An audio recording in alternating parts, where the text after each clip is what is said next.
From Storm Tracker 6, this is Forecast First, sponsored by Auto Owners Insurance. Simple human sense. We still have some patchy fog developing across mid-Michigan this evening. Visibility not significantly reduced across the area, but you will notice we're down to a mile over in Jackson. Below 2 miles our current visibility check-in here in the city of Lansing. Temperature-wise, we're really warm down to the south near the state line, low to mid-40s in Hillsdale and Coldwater. Compare that to temperatures of 31 degrees right here in the city of Lansing. Satellite and radar shows dry conditions across the area with widespread cloud cover. We'll hold on to these cloudy conditions overnight tonight, then our attention turns to a potentially impactful system moving in just a few days. 6 News at 5:30 starts right now. WLNS is here for you with 6 News at 5:30. Thanks for joining us on this Monday evening. I'm Siobhan Klepfer. We start the clock in our first 6 minutes of news with a murder charge in the case of a missing mother of 2 from Macomb County. DeAndre Booker faces first-degree murder for the death of Ashley Elkins of Warren. Elkins has been missing since January 2nd. Her body has not been found. Police arrested Booker and charged him January 8th with lying to police. Now, officials say an investigation of his home found large amounts of blood from Elkins. Booker was charged with murder on Friday, as well as tampering with evidence, mutilation of a dead body, and concealing Elkins' death. He has pleaded not guilty. 3 children died in a house fire last night in West Bloomfield Township. The victims are a 16-year-old girl and 2 boys ages 15 and 12. Details are limited, but we do know the fire was called into 911, and when firefighters arrived, they found the 3 children inside the home. They were taken to a hospital, but they died from their injuries. The cause of this fire is still under investigation. Overseas, the Rwandan-backed rebels who seized control of a major city in the Democratic Republic of Congo have declared a unilateral ceasefire. The United Nations estimates at least 900 people have been killed in the fighting since it began last week. The group, known as M23, is the largest of the more than 100 armed groups vying for control in Congo's mineral-rich east, which holds vast deposits critical to much of the world's technology. In Panama, U.S. Secretary of State Marco Rubio wrapped up a Sunday visit to the home of the Panama Canal with a threat for the country to reduce Chinese influence or face unspecified action from the Trump administration. President Donald Trump has repeatedly demanded control of the canal to be given to the administration, citing that unspecified Chinese influence. The Panamanian president says Secretary Rubio did not make overt threats during their private talks. In Geneva, leaders of the World Health Organization held a meeting with diplomats pressuring other countries to try to convince the Trump administration to reverse its decision to pull out of the agency.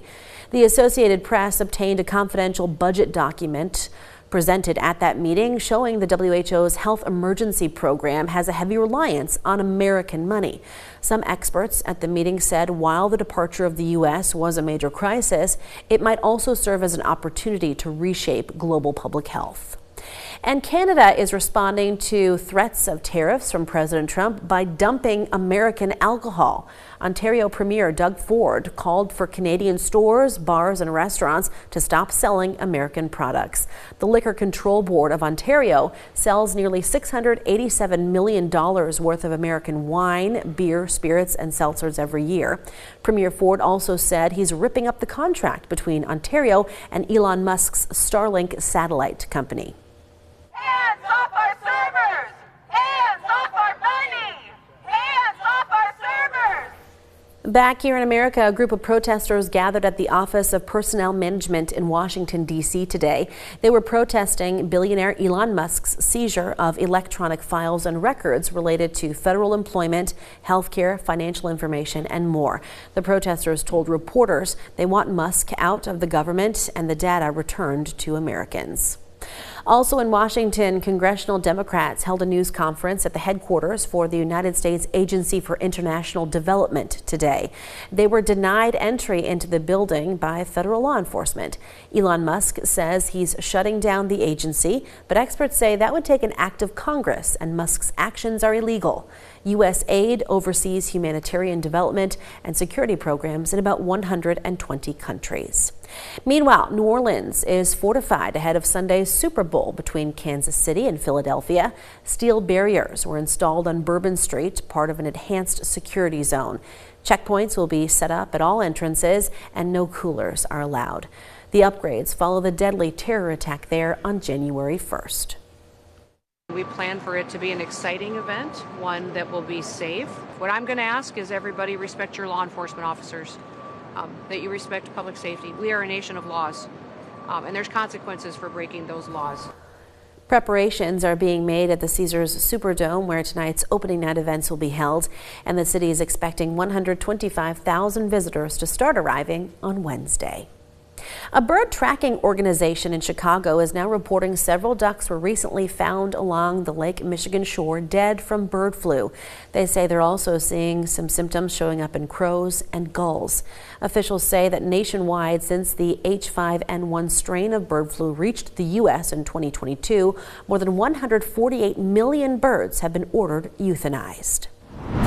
But America's national bird, the bald eagle, is making a comeback. Once on the brink of extinction, the population has climbed to an estimated 316,700 individual bald eagles. Conservation groups and zoos have worked hard on the rebirth, including many successful rescues like Freedom at this zoo in northern New Jersey. So Freedom is a rescued bald eagle. All bald eagles in zoos are rescues, and he has a really cool story because it was actually a military, a veteran who was a sharpshooter in the military who was able to shoot through the rope and free Freedom. So yeah, he has a really cool story. Very cool. Well, New Jersey recently became the latest state to delist the bald eagle as endangered.